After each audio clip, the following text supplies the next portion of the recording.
young one. Mais one more Iminiyo, you show you here. Okpan Junior, Oja Beji, Oiwo Mariana. Iminiyo, Osawana.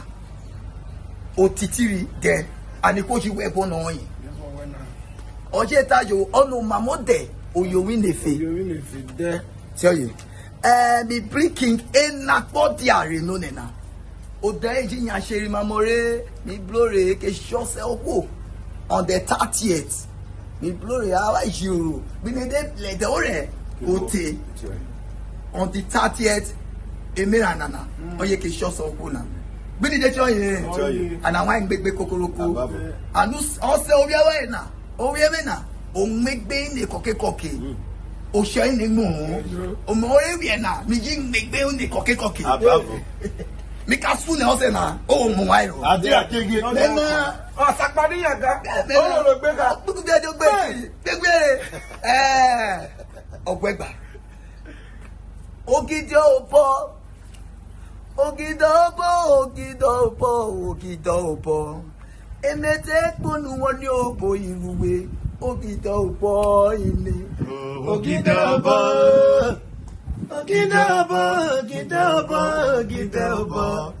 Emete ponu woni obo iruwe. Ogidopo ini. Ogidopo.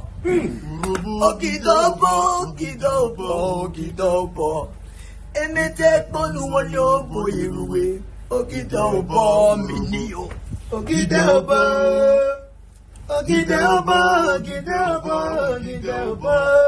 Emete ponu woni obo iruwe. Ogidopo ini. Siora kinge Enakpodia. Ogidopo.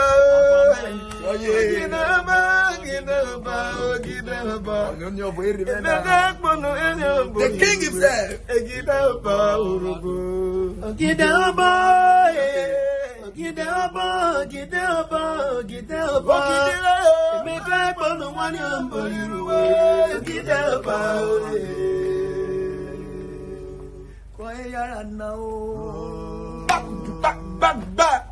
Koyana, Iminiyo, Koyana, Oserimo, Koyana, Obierine, Koyana, Oserine, Koyana,